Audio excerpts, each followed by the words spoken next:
Get in my car. Why are you walking to work? Thanks, man. It's these insanely high gas prices. They are draining my bank account. I can't afford to drive anymore. Dude, don't walk. Just do what I do, because I never pay full price for gas anymore. I use the free Upside app that pays you cash back for every gallon of gas you buy. Wait, you're telling me you get paid cash when you buy gas with the Upside app? Yes, I get real cash back every time I buy gas. Does that actually add up to anything? I'll make around $200. Wow, that's serious extra cash. I'm downloading the free Upside app now. Download the free Upside app now to earn real cash back every time you buy gas. Use promo code PAID for an extra 25 cents a gallon bonus on your first tank. That's promo code PAID. You can cash out anytime right to your bank account, to PayPal, or an e-gift card for Amazon and other brands. Just download the free Upside app and use promo code PAID for a 25 cents a gallon bonus on your first tank. That's code PAID.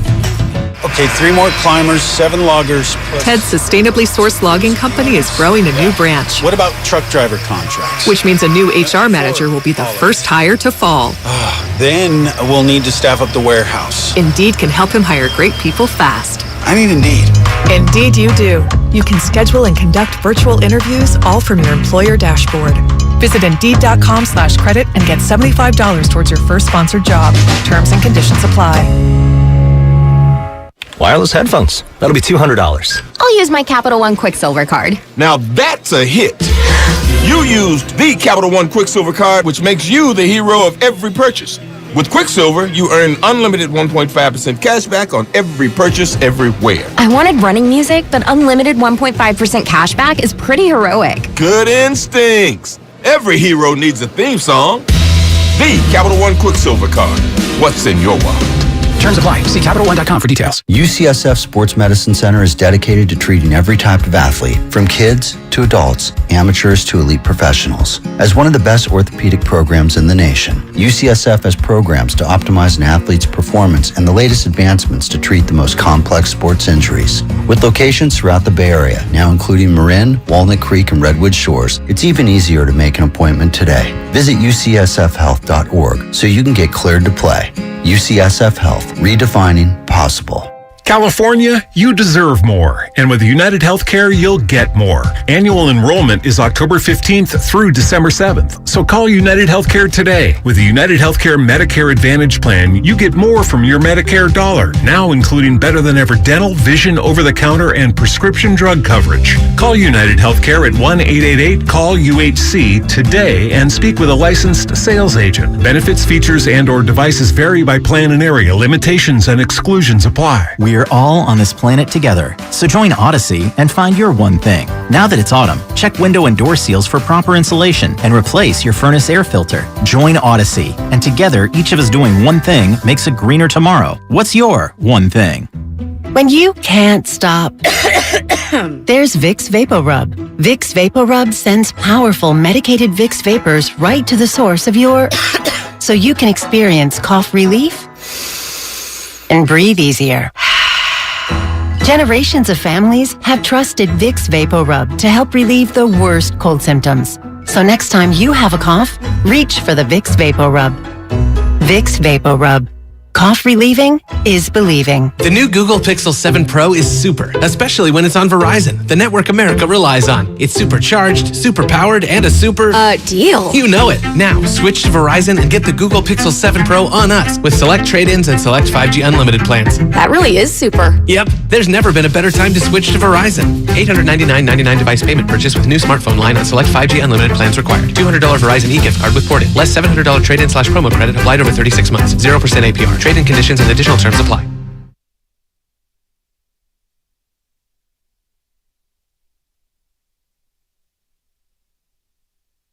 Now, back to Overtime with Kyle Madsen and Alan Stiles on 95.7 The Game.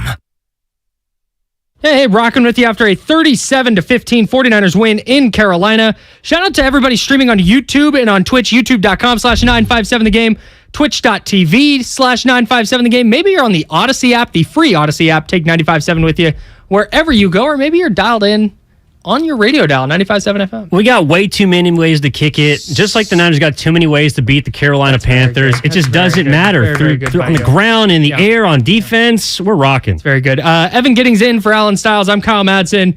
talking all about this 49ers win. Kind of an weird vibe after this win. A lot of injuries. They dominated a game that I think a lot of people thought they should dominate for the most part. They looked like last year's 49ers.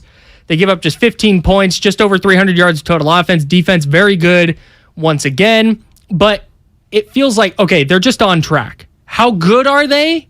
Feels like we didn't get a good sense this week because Carolina's pretty bad. It is, but this is also, look, a second straight game in which you put your foot on the throat of the opponent. That is worth something in my mind. Even though you should do it, you should beat Carolina. We talked all week about how poor they were offensively. Defense, okay, but there's areas you can take advantage of, and they certainly did today. So back-to-back dominating performances from the 49ers to me, and as kind of mentioned in the first segment, 4-2 was, I think, where a lot of people hoped this team could be after 6 weeks. You're on track to make that a reality. Yeah, and maybe not exactly the way you thought you would get there. Sure. And there's a world, and I think you hit on a point there that I think is really important today. And I see Filmo Mike, I see Liz. We'll get right to you here. After all, this is your post-game show, 888-957-9570. There's a world where the 49ers win this game like 24-15. And it's just kind of like, okay, they won, and they never really had it out of hand, but, God, you don't feel really great. Like, they dominated virtually every facet today. And I think the different world is where they win this one like 48-10. Yeah. If a couple different things go their way. Yeah, it's also because, look, some people understandably call in after the Monday night game and said, hey, it was 17-9 in the fourth quarter. Hufanga puts the nail in the coffin. That makes the final score what it is. But there was still some kind of trepidation in the air at Levi's last week. This week, there was much less of that in a game where everyone's kind of looking for a reason to feel uneasy, especially in the first half where you're only up 10-3 after dominating on paper. So, look, they come out of the second half, Carolina scores. They do on that first drive get bailed out a little bit on that fourth down play where everyone is screaming, oh, Jimmy's he's got Juwan Jennings, he's got George Kittle, and our guy Chris here producing in the studio is screaming, throw it to Kittle, he's wide open. But they get bailed out by the flag, they go in and eventually punch it into Debo, and then it kind of calmed everything. And from there on, I feel like it was smooth sailing. Yeah, I agree with that assessment. Let's get Filmo Mike in here. Filmo, you're on Overtime with Evan and Kyle. What's up? Oh, man, I'm just concerned about the injuries for the most part. Great win. Jimmy G, in my opinion, he played an awesome game. Yep. He played a great game, a gutsy game. I have no qualms with Jimmy G. As per usual, that's the Jimmy G game. You have no qualms with him. But mainly, the injuries. Bosa looked like he good. Mosley injury looked manny. We don't know what he's going to be, but I like Emmanuel Mosley. For real. He's a very underrated player in the Niners system. Yeah, I totally agree. Thanks, Mike. That would be a significant injury. Don't get it twisted. Like the Emmanuel Mosley injury, and again, Nick Bosa's hurt, Robbie Gould hurt, Emmanuel Mosley hurt. Like there were some significant. Jimmy Ward got hurt again, left hand injury on the first snap of the game. So this is something the Niners are going to have to figure out kind of throughout this week. Yeah, and look, whoever that next corner up is going to be the one that teams will go after until proven otherwise, because at least on one side, Charvarius Ward looked pretty darn good again today. Yeah, very good. I mean, he took DJ Moore, Robbie Anderson. I think Robbie Anderson had one deep catch on him in the first half, but for the most part, he was locking guys up on the outside. And so the 49ers, I think that's what makes Mosley, so important is like, even though he is, in my opinion, the clear-cut 2, he's been very, very good this year, and Baker Mayfield put one up on a platter for him, and he capitalized on it. But I think that'll be something that, at least a position that I will make note of moving forward. How do they replace him on the outside? And then even Jimmy Ward, I know it was only a play, but he came in, and it looked like he was kind of playing like a nickel position. Maybe he was a third linebacker. And so they're going to have to figure out how to... is Deshaun Gibson just going to be the go-to guy? How are they going to maneuver their secondary around to replace some of these losses? Yeah, I'm fascinated to see what this defense looks like next week, especially if all these guys can't go in Atlanta. But again, we'll find out more on those injuries throughout the week. Kyle Shanahan will talk to the media tomorrow afternoon. We will have that for you right here on 95.7 The Game. Don't have a specific time yet, but he will chat with the media tomorrow and hopefully have an update on some of those injuries. Liz is in Oakland, wants to talk about the 49ers and Debo. What's going on, Liz? Hey, y'all. Thanks for taking my call. I heard the discussion about Debo not getting a lot of plays today, And I noticed that too when I was watching. And although I'm sure it wasn't planned, I actually think it's great that some of the other guys got a lot of reps today.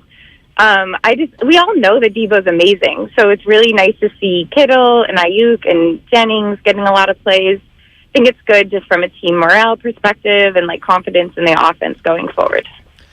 Yeah, I completely agree. They can't be an offense, and I think Liz makes a great point. Debo's super important. And when they need a big play, they're probably going to lean on Debo. But if they're going to win consistently, it has to be, hey, there's a Debo shot in the red zone, but hey, third down, Juwan Jennings, go make a play. Brandon Ayuk made a couple of big plays today, and we were talking about that during the game. Like, Brandon Ayuk's too talented to be an afterthought in this offense. And so get it to Ayuk. Get it to Jennings. Design some plays for George Kittle. And, of course, Debo Samuel is going to be your guy that, okay, big play, let's get it to Debo. But it can't be, hey, here's 15 Debo targets or touches, and everybody else gets the scraps. And I think we saw the effectiveness of that today. The ball was spread out so evenly in the passing game. They got Tevin Coleman involved alongside Jeff Wilson Jr., and I think that's really the recipe for the offense. Yeah, I'm right there with you because, look, even though everyone was screaming the past couple of weeks once George Kittle returned from injury to get him the ball, I know that Ayuk is a little bit lower on the pecking order for some people than Kittle, but, I mean, I think he is as dangerous on third down potentially as any receiver on that team because of how precise he is with his routes. He is, I know there was one ball up the sideline that Jimmy Garoppolo kind of floated up there that we thought Ayuk might have been able to make a play on that he didn't get to, but also as far as Debo's concerned, like he had 9 targets. I know that he only had 2 catches for 20 and of course the touchdown, but like they did give him ample opportunity to try to get him the football. I think also, in a way, you kind of want to make sure that the defense can't key in on him in certain situations because you're going to need him on third downs in the red zone. He's their most creative guy with the ball. I think he's the best, with the ball as far as trying to get to the goal line and score. And so you don't want people to say, okay, all right, Ayuk, Jennings, they're off to the side. Jimmy's not going to be looking for them. He's going to Debo Samuel in this certain situation.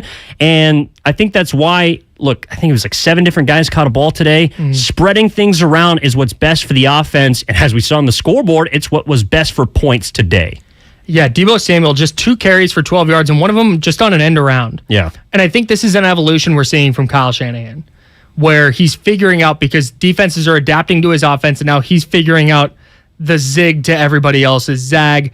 And I think we're watching him kind of in real time figure that out. Let's get out to Junior in Livermore. I love Livermore. Underrated city. Junior, what are your thoughts on this game, man? It was good. Our defense was really good. This is probably the best defense I've saw since 2011. Greenlaw, Hufanga, Travaris Ward, everybody really did good today, but the injuries were pretty bad. We lost Bosa, a lot of people. Awful lot. Offense was good. We had some clutch third down throws.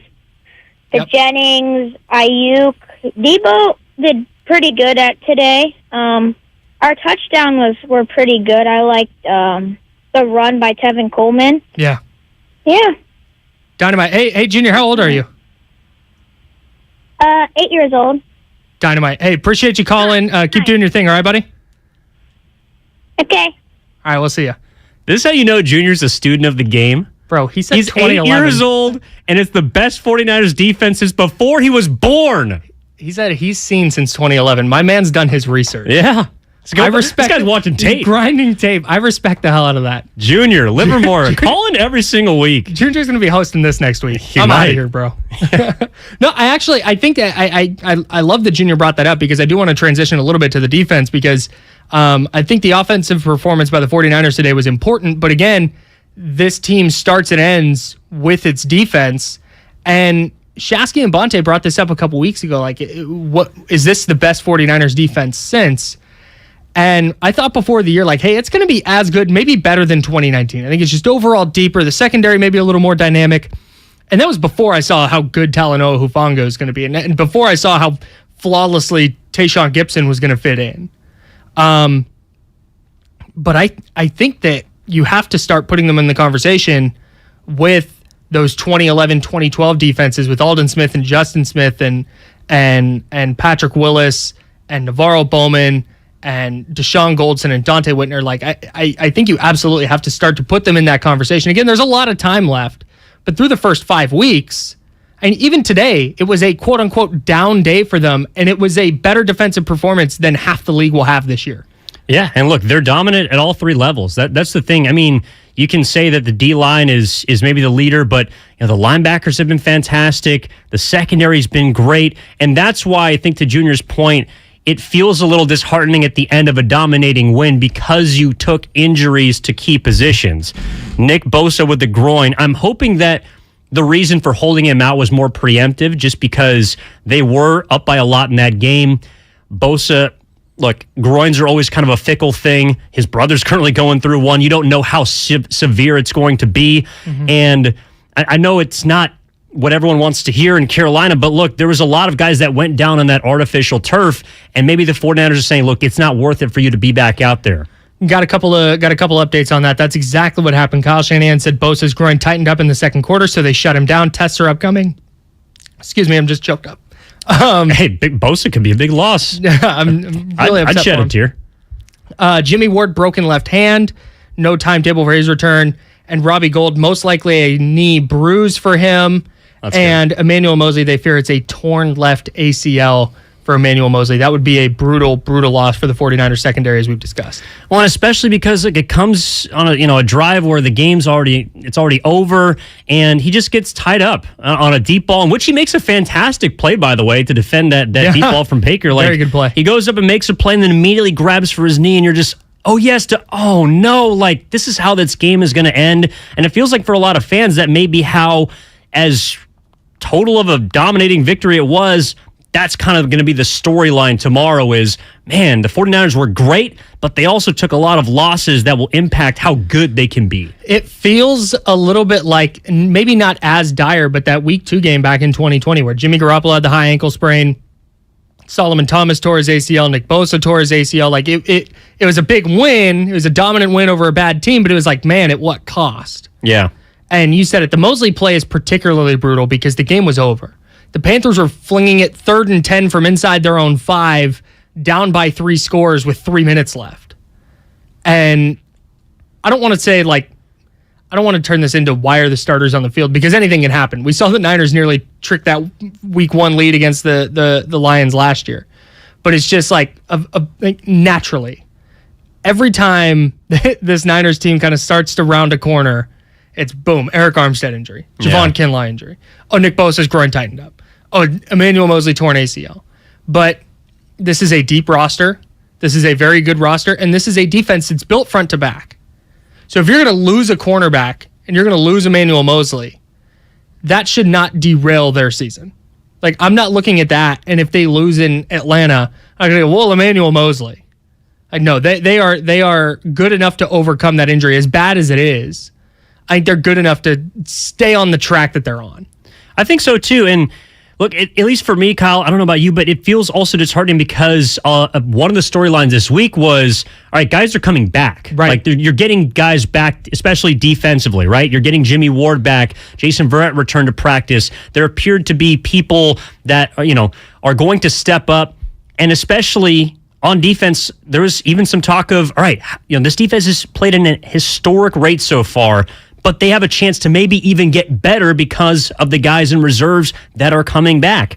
And now it's like, well, man, I mean, we saw how good they were. Will they be able to get back to there? I think so. But you also then question, are they going to be limited at that like kind of cap defensively? It's certainly a good place to be, 12 points a game, 3.8 yards per play. But it felt like, all right, they're building, they're back on track, and they're going to be getting better throughout this season. This at least gives me some pause as I see different 49ers in different places go down. But the fact of the matter is, despite the injuries, they were still very good today, even as players started going down. Yeah. Mosley, we mentioned, went out late. But when Bosa went down, it was really clear to me, like, okay, the defense goes from an A++ to like an A. Mm-hmm. There's an element missing when 97's not on the field. And I'm fascinated to see, if he's out, what Demico Ryans' defense looks like in Atlanta. Because today I don't think you can get a great gauge because they were up big for most of the second half. And again, the Panthers were throwing it downfield. The Niners are keeping everything in front of them, just trying not to give up a big play. So I'm not going to say that, the defense is bad without Bosa. It's not that. But it definitely feels like they're not quite as dangerous. They're not quite the same when he's not there. That's my bigger concern moving forward. Sure. No, of course. But I think that also allowed me to maybe look around the field and see, okay, Dre Greenlaw's flying to the football. He's got another 11 tackles today. Fred Warner, who is in a way just sort of matched up on Christian McCaffrey the entire game. That's not an easy cover, despite Carolina maybe not having as much help around him. He did a fantastic job. Look, I want to say that the 49ers had very few missed tackles today, and that's something that does carry over, injuries or not. If you are a team that under Demico Ryans, look, ever since the first game against Chicago, they have looked very buttoned up defensively. Minimal penalties in big positions. Playing quality defense, keeping plays in front of them, yards after catch, not a factor for opponents. All of those are, to me, trends that can continue no matter who is in the lineup because, assuming not everyone goes down, but you have enough of a core on your defense to continue to impose your will, like you were talking about in the break. The idea of swarming to the football, that's something that this team can continue to do and did a lot against Carolina. The 415 asks on the Comcast Business text line, 888-957-9570 if you want to join the conversation there. You can also give us a call at that same number, 888-957-9570. The 415 asked what the swarm on Demico Ryans' play sheet stands for. It's SWARM. I have that answer for you, and it's fascinating and kind of funny. I love it. It stands for special work ethic and relentless mindset. And it's SWARM, so I guess you eliminate the ethic and work ethic, and you capitalize the A and that's where you get swarm, even though it's really swirm. Yeah. But yeah, swarming defense, and that's what it was today. They're so fun to watch. They are, and like I do wonder, of course, how they'll fare against a top-flight defense, or top-flight offense, pardon me. But that's the thing, is there probably, at least right now, maybe 4 or 5 offenses in the league that you could see maybe giving them trouble. The rest of the NFL is not going to be able to put up multiple, long sustaining point producing drives against this team. And that's the thing about it. Like Carolina, they controlled the ball. I think time of possession was pretty even today. It was like 30 minutes for the Niners, 29 for Carolina. They had the ball. They just couldn't put together drives. And they could not, when they got the ball into the red zone, punch it in and produce points. So, whereas I feel like around the end of the first half, middle of the third quarter, they were beginning to kind of teeter. We were all just waiting for the dam to burst because that's what happened against the Rams late. That's what happened against Carolina earlier. And that's the way it felt like it was supposed to go the entire game, which it eventually did. Yeah, Carolina, 9 yards, then 33 yards, 63 yards, then 6, 18, 4. Their 2 third-quarter drives, 51 yards and 31 yards, those were where they started basically at the 50-yard line. Yeah. And then in the fourth quarter, the Niners had kind of taken their foot off the gas a little bit defensively. But the bigger deal in my big takeaway from this game, and again, it kind of starts and ends with the defense, but offensively, the 49ers in the second half, 3 touchdowns, and kept their foot on the gas despite being up in the second half. And that was a problem, I thought, against Denver. They effectively stopped throwing on first down in the second half. And they put themselves in second and third and long all night. And they went 1 for 10 on third down conversions. Last week they were better because they kept it on the Rams a little bit. Even if they weren't scoring touchdowns, they were still, yards per play were still up. They had a couple of explosive plays, and they held on for a win. But this game, they saw an inferior opponent, and instead of packing it in and saying, hey, let's rely on the defense, they went and scored touchdowns. Yeah. And that's so key for a team that's relying on its defense. That's great. Rely on your defense. They're awesome. But you got to score points. You got to put up points in the modern NFL. You're not going to win a ton of games scoring 20, no matter how good your defense is, because turnovers happen, because big kickoff returns happen, because blown assignments like we saw in Chicago happen. Like, just weird things happen in the league now. You have to keep your foot on the gas offensively. That has been a big complaint of mine with Kyle Shanahan this year, but he was way better today, and I think that starts with Jimmy Garoppolo. He trusted him. Yeah. He said it was Jimmy Garoppolo's first game with 30 or more pass attempts in a double-digit win since week 5 of 2019. Look, Jimmy was good today. I'm not going to say he was great, and he wasn't bad. He was good today. He was what they need from him on a week in and week out basis, which is to be a good quarterback.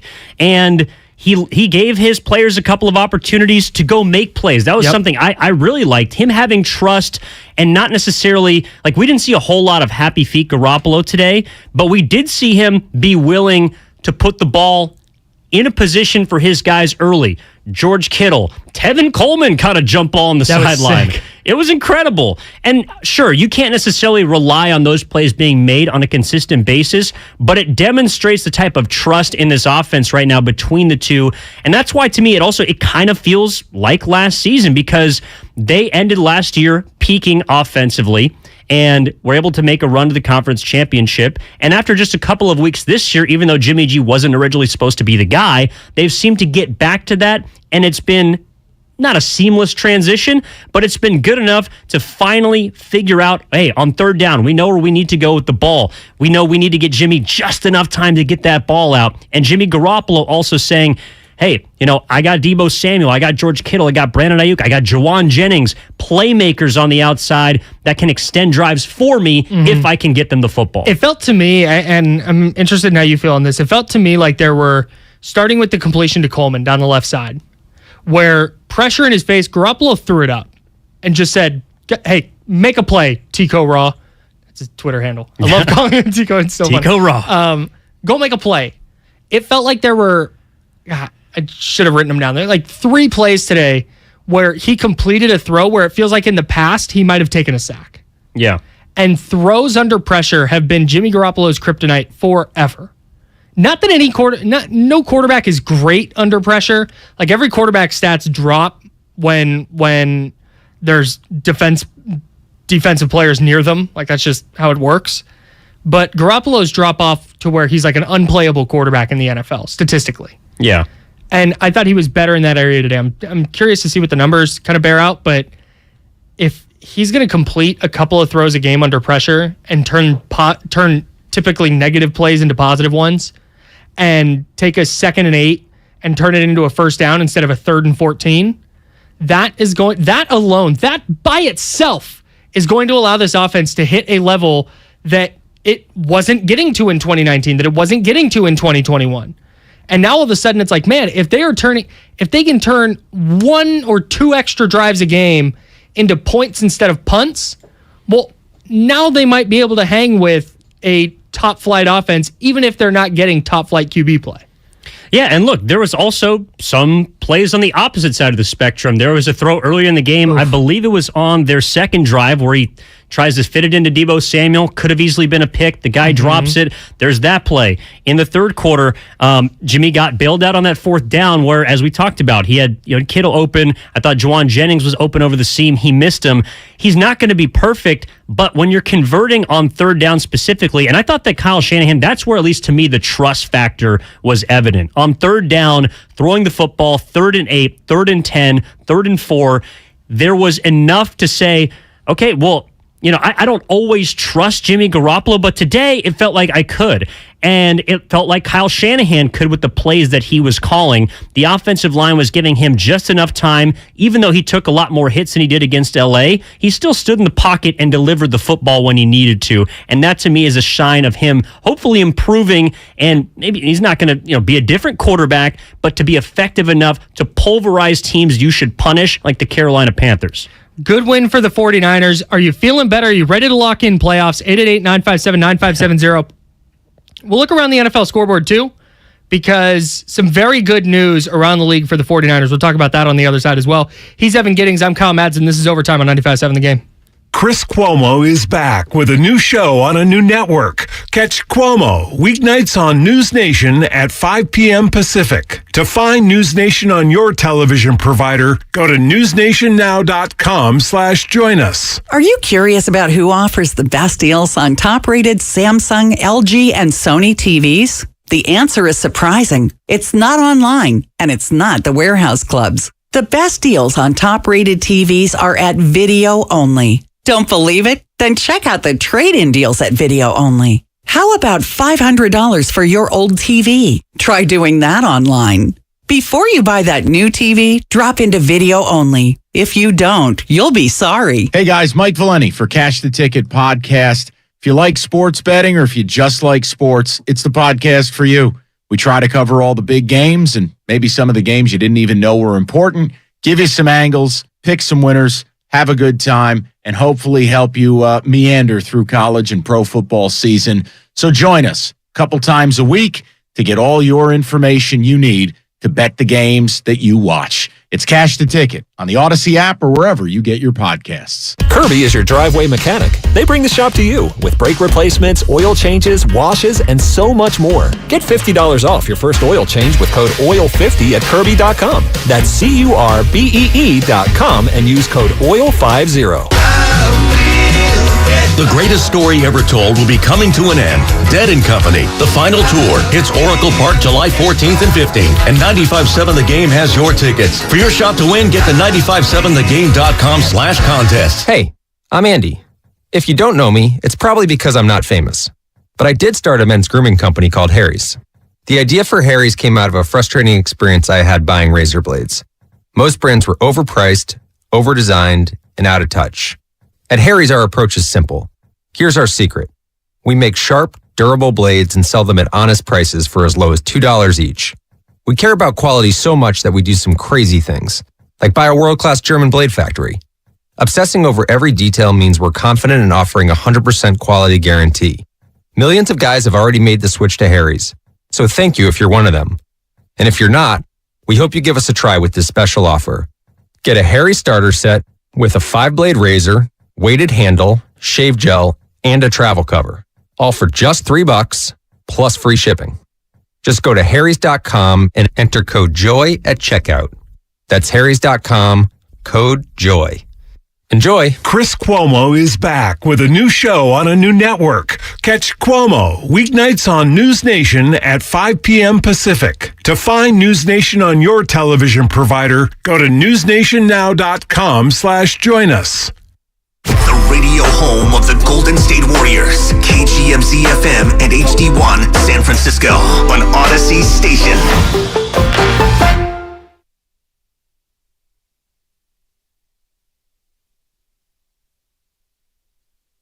Now, back to Overtime with Kyle Madsen and Alan Stiles on 95.7 The Game. Evan Giddings in for Alan Stiles today. The 49ers knock off the Panthers 37-15. Nick Bosa went down with a groin injury. No word on the severity of that. Looks like Emmanuel Mosley tore his left ACL. Jimmy Ward broke his left hand. Robbie Gould has a knee bruise after getting railroaded on a kickoff return. Twice. Couple of special teams hiccups today. Adversely impacted the 49ers defense, but San Francisco's defense, still no touchdowns allowed in the first half. Nope. The touchdown they allowed today came on a short field. Carolina just had to go 51 yards to punch it in the end zone. They needed a 4th-and-1 run by Christian McCaffrey. It felt like the Panthers, and when you watched Carolina coming into this game, it was like, man, their entire offense is just individual brilliance by Christian McCaffrey. And it wasn't necessarily their entire offense today. A person named Shai Smith made a couple of nice plays. He did. That's a person I learned about today. Yeah. But other than that, it was like, if Christian McCaffrey wasn't doing something individually brilliant, they had nothing. No, and look, we knew that Baker Mayfield, at least statistically coming into this game, was one of the worst quarterbacks in the NFL.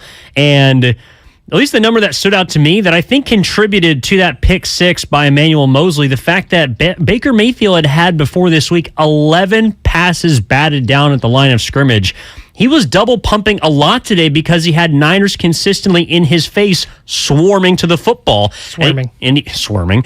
And he double, maybe even triple pumped on the throw to Mosley, who just went down, was gifted to him, took it back for 7 right before the end of the first half. And so Baker Mayfield, they made his day extremely difficult. And when the ball wasn't going to Christian McCaffrey, not that even when it was, I was necessarily fearful, but DJ Moore wasn't a factor. Robbie Anderson, is basically running streaks down the field, throw the ball up and pray. Like, everyone not named Christian McCaffrey on the field today was not a factor for Carolina. Christian McCaffrey targeted 12 times. He caught 7 balls for 50 yards, a long of 12. You talked about Robbie Anderson, 5 targets, 1 catch, 32 yards. DJ Moore, 4 for 59 with a long of 27. Like, these impact players, the Niners just did a really, really great job of shutting them down. Before we get to Marty and Petaluma, 888-957-9570 if you want to join the conversation on the phone or on the Comcast Business text line. Also, shout out to everybody on Twitch and YouTube who are diving in and getting in on this 49ers conversation. The first place 49ers, mind you. I want to talk about that real quick on the other side of this chat with Marty. But, let's get to Marty. Marty and Petaluma, you're on with Evan and Kyle on Overtime. What's up? I don't know the last time the Niners scored 37 points, right? I think maybe Kyle is opening up his offense. Maybe. I don't know. But the one thing I'm really positive about is Jeff Wilson Jr. and getting Coleman back. And then we're going to have Elijah Mitchell coming back, in a few weeks, right? Yep. Like, we got a stacked running back, Kyle Shanahan offense. This is looking really positive. Yeah, absolutely. Thanks, Mark. Jimmy G's arm looked pretty good today. I was really impressed with him. Yeah, I was as well, and thanks for the call, Marty. I think Marty hits on a good point. We talked earlier this year, and just real quick, last time the 49ers scored 37 or more was week 1 last year. They put up 41 on the Lions in Detroit.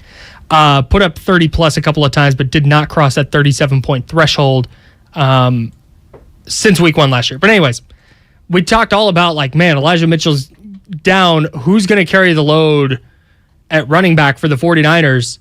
Is it going to be Jordan Mason? It's going to be Ty Davis-Price. So Ty Davis-Price goes down. Okay, now who is it? Jeff Wilson Jr. didn't look great in his first game.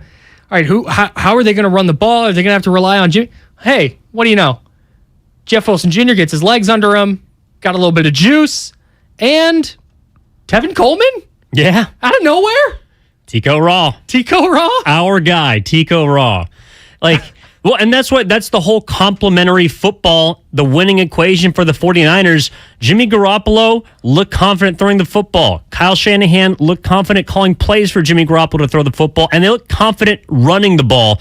Jeff Wilson Jr., third 100-plus yard game in his career, and 150-plus yards for the 49ers now on the ground. The third time that they have done that this year. I don't think it's necessarily a coincidence that all 3 of those have been wins. Like, when they run the football effectively against teams, they dominate, they win games. So Jeff Wilson Jr., Tevin Coleman, I know Marlon Mack was a name that was thrown around this week. You're going to be getting Elijah Mitchell back in a couple of weeks. This running game is one that I think Kyle Shanahan, he just finds ways to produce backs, and that's, to me, where his play calling has even maybe gotten a little bit more creative is in the running game.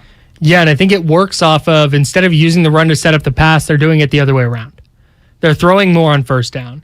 They're not allowing linebackers to just fly downhill and get into running lanes because, hey, there's a chance that they might go play action and hit Deebo Samuel in behind you, or Jawan Jennings or Brandon Ayuk or whoever. And I think they're using that more, especially on early downs, and it's getting them in third and short, third and manageable. And that's where Kyle Shanahan and the deception of his offense and all these 49ers playmakers become especially dangerous. 2 things. 1, shout out to Brock Purdy. NFL debut, kneeled down to end this game for the 49ers. Put the stat on his ledger, 1 rush, -1 yard. The 49ers 1-0 in games where Brock Purdy plays so far this season. And then these are your first place San Francisco 49ers outright. Yeah. The entire NFC West lost today. Seattle went down to New Orleans, and they lost that game 39-32. Arizona hosted Philly. Philly moves to 5-0 with a 20-17 victory over Arizona. Arizona hasn't scored a first-quarter touchdown in their last 6 games. That's a struggling team. And then the Rams got beat down by Dallas in LA, 22-10 the final in that one. The Rams continue to struggle. If you're talking trajectories right now, the 49ers maybe it's not been great to start the year. And I don't want to present this as, wow, it's been an awesome start to the season, because it hasn't. It's been rocky, it's been bumpy. But coming out of week 5, the 49ers, I think, are the only team in the NFC West where you're like, man, I feel good about the direction that team's headed. And if you're looking for a reason to feel confident, their point differential now is plus 47. Yeah. That is tied for first in the NFC with the undefeated Philadelphia Eagles. So literally, they are at the top of the division. Point differential, they're at the top of their conference. And it's also at least comforting, because when we've watched the Rams and the Cardinals, and forget about the Seahawks, but neither of those 3 teams look like right now they're in the same league as the 49ers. Mm-hmm. We saw it literally on Monday night with the Rams, but the Cardinals haven't really been able to play from ahead in a single game this entire season. What gives you confidence that any of those 2 can step up and flip the script on this year? Because right now it's San Francisco and then it's the other 3. Yeah, and that's why this game, I feel like, despite it not being perfect and despite a couple of injuries, you have to feel good if you're a 49ers fan, because did the Panthers stink? Unequivocally. Yes. Yes. But they dominated. They won virtually every facet of this game. And that's what you want to see a team do against a bad team. This was a 37-15 final. It wasn't that close. There was never a point in this game where it's like, ooh, Niners in trouble. There was a point like that against LA. Yeah. Robbie Gould misses that field goal to keep it at 8 points in the fourth quarter prior to Hufanga's pick 6. It was like, oh man, they're in trouble here. But they didn't let that happen against Carolina. On a short week, on a cross-country flight, in a spot where, man, coming off that Rams game, you think maybe, okay, it's Carolina, toss our jerseys on the field and go win. That was not the mindset. They went out and they kicked ass in a game they needed to do so in. And so I think if you're sitting there going, maybe I don't know how to feel, it is just Carolina. Yes, but you have to dominate the bad teams. If you're going to be a good team, you have to kick the crap out of the bad teams. And that's what we saw in Carolina. Chalk up the W and move on to week 5. And doing it in successive weeks. Well, and now they can have a chance to do it and put 3 good games together in a row. That's not worth nothing. The only thing that sucks, and we kind of touched on it, but it just the looming injury mark, the amount of people that went down in this game make you look at this game a little bit differently. Even Robbie Gould, couldn't catch a break on special teams. And look, I think that for a lot of fans, it's easy to when you just look at the score, you say, okay, no doubt, didn't have to sweat this game. That's something that you can't always say about the 49ers, especially with Jimmy Garoppolo as their quarterback. Mm-hmm. But again, like Carolina they're a bottom feeder. They're a team that you would expect to be able to handle, very much so. And in virtually every facet, they were able to do that. I know there was a couple of broken plays defensively, but really everything was in front of the 49ers. I mean, if you had to choose something that you didn't like about this game that was actually on the field, you would have a really hard time coming up with that, as opposed to, hey, what did I see from the offense? What did I see from the run game? What did I see from the defense? Maybe special teams is kind of the only thing you could pick on, because Carolina had a couple of, deep runs. Yeah. That's about it. Yeah, the 2 big kickoff returns, the blocked field goal. George Kittle fumbled. 9 penalties is not great, but just for 50 yards, I think special teams is the big one. Yeah. If you're looking for something, special teams and injuries, of course. But like you said, when it comes to the football stuff, those are the things that I think you can point to. But this is also, now you look around the NFC. I talked about the NFC West. You get the Giants moving to 4-1. They beat Green Bay in London. Across the pond. And are you scared of the Giants? Not especially. Green Bay doesn't look great. You talk about New Orleans and Seattle. Neither team there looked awesome. The Rams, we already talked about them, and Dallas goes in and beats them. Dallas probably one of the, if you're listing the top teams in the NFC, I think Dallas is probably there right now. Their defense has been very good. They're winning games with their backup quarterback. And then Tampa Bay, Atlanta hasn't been bad, but Tampa Bay was really dominating that game, and they needed a couple of bad calls late. Yes, they did. To hold off the Falcons, and they almost lose to the Falcons at home. So when when you talk about teams playing well and kind of hitting their stride, and this Niners team under Kyle Shanahan, we always see them play their best football through kind of end of October into November and December, and then into January. They're moving the right direction. That's what I saw Sunday. I saw a team that is finding its stride, that's playing a little bit better, that can beat the Falcons in Atlanta, get to 4-2, that spot that, hey, before the start of the season, you can chalk up 4-2 right now. You're taking it. Heading into a game against Kansas City where, okay, now it's a real test for this defense. But when you look around the NFC, I don't know who played better football than the 49ers today. And that's why, whether it's fair or foul, they gave us a reason today, the 49ers did, to ask the question this week, are they the best team in the NFC? Yeah. And that was something that we couldn't say last week. Mm-hmm. Couldn't say that 2 weeks ago, certainly. And right now, the Niners, granted, they just took care of business in Carolina. But like you mentioned, all the rest of those teams that you would put as possible contenders for the NFC title, the 49ers are in their class, if not better. So, and the rest of those teams are not in their division, which automatically gives them a leg up, because if you can win, you can get the home game, you can make it an easier potential playoff path for yourself. The 49ers absolutely have a reason to believe they are the cream of the crop in the NFC, whereas last week we were saying they were number one in the division. Now they officially are. Now we get to ask, are they number one in the NFC? Yeah, and this is what we wanted to see, and I think that's why you can ask this question, because somebody who's going to push back on that is going to go, they just beat the Panthers. Relax. Yeah. Relax. It was only the Panthers. This is not to say they dominated and they are number one in the NFC or among the top teams in the NFC because they beat the Panthers. Like, no, they dominated a game they should have dominated in a way that no other team in the NFC really did this week. And when you look at who the Panthers have lost to, here we go. Close the tab. Here we go. The Panthers, they lose to the Browns by 2. They lose to the Giants by 3. They beat the Saints by 8. And they lose to the Cardinals by 10. So the Niners put a beatdown on Carolina in a way that no team really has this year. And I think if you're projecting, and I want to narrow this down just to Jimmy Garoppolo right now, he has played better in each of his 3 games. Yeah. And that's something he talked about after Denver, talked about getting in a rhythm.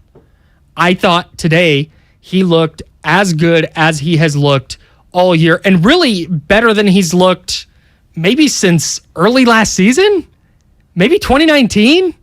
He looked very, very good today. And do they need him to be great on a week in, week out basis? No. If they did, they'd lose a lot. But they just need him to be what he was today. He was efficient. He converted third downs. He converted long third downs. He got the ball to his playmakers in space where they could go make plays. And that's where this Niners offense is going to thrive. And that's why when we talked about it on Monday night, I think I kind of mentioned the fact that there's a possibility there's another level to Jimmy G this year. Sure. We don't know how high that's going to be, but there is room to believe that, I mean, even today, like he's 11 for 30. Efficiency-wise, not necessarily great, but he made plays when he had to. And that's, I think, always the question for people, right? It's like, is Jimmy going to make the play when you need him to? You don't always have confidence that that's going to be the case, but on third down, he looked good throwing the ball to Ayuk, to Jennings, to Kittle, to Debo. And when you have a lot of options that you have to be held accountable for on the outside, I think that even gives Jimmy some more confidence that, all right, I don't know where it's going to be, but someone is going to be open on this play. I'm not going to have to force it, but I can put myself and my team in an advantageous position. Even if it's on, one of the jump balls early in the game, there's some people here at the station saying, like, oh no, Jimmy. But those throws were, at least in my mind, in a good enough position for your guy to say, hey, he's better than the opposing cornerback, the opposing linebacker that he's matched up with. Go make a play, Kittle. Go make a play, Jennings. Go make a play, Ayuk. And to me, like, that's the sign of a quarterback that is continuing to get better and is continuing to build his confidence. And look, against the Carolina team, this is one of those games where you can get confident, where you can get a little cocky in how you want to throw the ball. Maybe those plays won't be there against better defenses, but in a game like today, you are in a position where you get to trust your guys, and Jimmy did that, then some. First half, 11 of 18, $136 and a touchdown. Second half, 7 of 12, $117 and a touchdown. Like that's a good split. And he was good throwing the ball even after they had a lead. And if they're going to do that and they're going to extend leads and give their defense a little bit of cushion. Yeah. Like, hey, you can make a mistake. You can give up a touchdown. It's not the end of the world. That's what this offense needs to be. Just give your defense a small cushion. Make it so they don't have to be flawless for 60 minutes every single game. And this defense is going to help you win a lot of games. And the defense also might help you on offense by creating points. Got 7 points from Emmanuel Moseley today. Yeah, so I overall just thought that I don't want to say it's ceiling. This is not a ceiling. But if this is the offense, we said it last week, you get that offensive performance, you're going to win a lot of games. They get the offensive performance they got today, every single game for the rest of the year, they're going to win like 12 games. Yeah. And that will probably win you a division. Well, and look, like, just even passing the ball, I think today the quarterback rating 109.4, whatever you want to say, it's like, but it's above average. Jimmy needs to be average. And coming into this week, the average across the board quarterback rating for quarterbacks in the NFL was 90. Last year, it was 88. Jimmy G, for his career, is about that for his rating. Like, if he can be just a bit better than that, or average, they're going to be in every single football game, and I believe they have a good chance to win every single football game. Peak George Kittle under Kyle Shanahan today, by the way. Yeah. First half, 6 targets, 5 catches, 47 yards. Goose egg. For the game, 6 targets, 5 catches, 47 yards. Just nothing in the second half. But that becomes less glaring because of what Brandon Ayuk did, what Deebo Samuel did, what Tevin Coleman did in the passing game, what Jawan Jennings did in the passing game. Kyle Juszczyk on a 3rd and 8. Jimmy Garoppolo got in the ball, stiff arms one defender, and he's gone for 18 yards and a first down. Deebo Samuel getting the red zone target. The George Kittle stuff that we talked about all week becomes so much less glaring when the other playmakers are making plays. So Kittle gets involved early, didn't have a catch in the second half, but they were still able to move the ball. Kittle's absence is only a problem when they're not scoring and they're not moving the ball. And it's like, dude, get it to 85. You need help. He's good. Throw it to him. And they did that early on. They went away from it in the second half. But when Jeff Wilson's going to go at 7.1 yards a carry, 17 carries for $120, you're getting Tevin Coleman in there, 8 for 23 and a touchdown. Yeah, man. That's when you don't need George Kittle as much. Yeah, and the 7.1, by the way, the second best in Jeff Wilson Jr.'s career when he starts a game. So, like, he was at his best. New England in 2020? I don't have it in front of me. I thought you were looking at the sheet. Oh, no, I just wrote it down. Oh, nice. I just wrote it down. Okay. I just jotted it. Because I was trying to figure out, like, if we have to give a game ball out, if we want to pick on one person. Let's do that. Game balls. All right, well, I kind of tipped my hand. But Jeff Wilson Jr., to me, is getting my game ball today because even though Jimmy G looked good throwing the football, Kittle got involved in the first half, Ayuk got involved in the second half, Jawan Jennings was there, Jeff Wilson Jr. was the bell cow back today. Again, his 3rd 100-plus rushing yard game in his career. As a team, San Francisco over $150 on the ground, the 3rd time they've done that this year, and Jeff Wilson Jr. was the motor. 7 yards per carry is nothing to scoff at. I mean, whether it's the second best hit in his career or not, like, that is a mark that is going to win you a lot of football games, especially when the running back on the other side is maybe the best running back in football. Jeff Wilson Jr. was the one who stole the show from Christian McCaffrey. The 49ers today, I want to talk about the defense as I give out a game ball. Jeff Wilson's a great game ball because if the 49ers offense, if they're going to score 37 points in a game, it's probably going to mean a very good game from one of their running backs. I'm going to give it to Emmanuel Moseley, not just because he got hurt. Torn ACL for Emmanuel Moseley, if you're just tuning in. Kyle Shanahan said they fear a torn ACL, not confirmed yet, but that's what they're fearing. And when a team fears such an injury, very, very typically that winds up being the case. But I thought his interception, he had 2 pass breakups today. He had the pick 6 at the end of the first half. I thought that's what flipped this game. That turned a 10-3 49ers lead into a 17-3 49ers lead and made it so when Carolina scored to start the second half, it didn't tie the game. And it didn't put the 49ers in a tough spot where, okay, now you need to be perfect. You need to be perfect on both sides of the ball. No, it gave them a little bit of margin for error. And they made a couple of errors. We talked about it on special teams. Blocked field goal, a couple of kick returns. So I thought the Emmanuel Mosley pick six was the turning point of this game. Mosley was very good today. The entire secondary, the entire defense is good. 6 sacks, by the way. That's 13 sacks in their last 2 games. Ho-hum. 21 for the year in 5 games. Not bad. You average 4 sacks a game, you're doing all right defensively. But yeah, Emmanuel Mosley is going to get my game ball today. Well, and I also felt so good for him making that play in basically his backyard. Like, he's from Greensboro, North Carolina. Yeah. So this is a guy who's got local ties. He's probably got a bunch of friendly, fam and friends in the house watching him ball out in front of, his local area. And he goes and makes a great play on what potentially could be the last play of his season now that we know about the knee. And then he goes down, immediately grabs it, and it's like, oh, man, I mean, this kid just played his heart out today. And unfortunately, at least he was able to walk off under his own power, but that potentially could be the last play we see from him here in 2022. Yeah, it sure sounds like his season is done. Charvarius Ward, by the way, 4 pass breakups.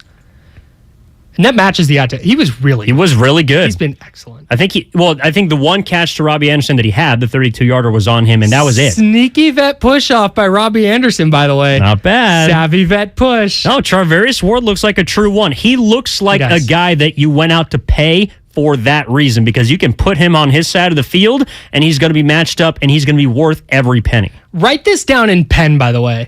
If the 49ers make the playoffs, some broadcaster is going to wax poetic about how under the radar free agent signing this offseason, Charvarius Ward, and they're going to talk about how good he's been this year, and they're going to call it like an under the radar free agent signing. Mark that in ink. And the 49ers extended Deebo Samuel this offseason. May not have been the best signing. Wow. We don't know. You're dropping that on me at 24? We're going to sit on it. All right, we got to go. This has been Overtime. He's Evan Giddings. I'm Kyle Madsen. For Joseph Bedoni behind the glass, really appreciate you. Chris O'Connell, cut and sound, appreciate you. Thanks, everybody, for listening, watching on YouTube and Twitch. We will see you guys next time. Are you seeing the telomeres here? Come here, look at the scope. Dr. Ocasio's lab startup just discovered a gene therapy breakthrough. The cells have already doubled. He needs a fleet of research assistants before this breakthrough breaks them. We need lab techs, research assistants. Indeed can help him hire great people fast. I need Indeed. Indeed you do. We instantly connect you with quality candidates whose resumes on Indeed match your job description. Visit Indeed.com/credit and get $75 towards your first sponsored job. Terms and conditions apply. California, you deserve more. And with United Healthcare, you'll get more. Annual enrollment is October 15th through December 7th. So call United Healthcare today. With the United Healthcare Medicare Advantage Plan,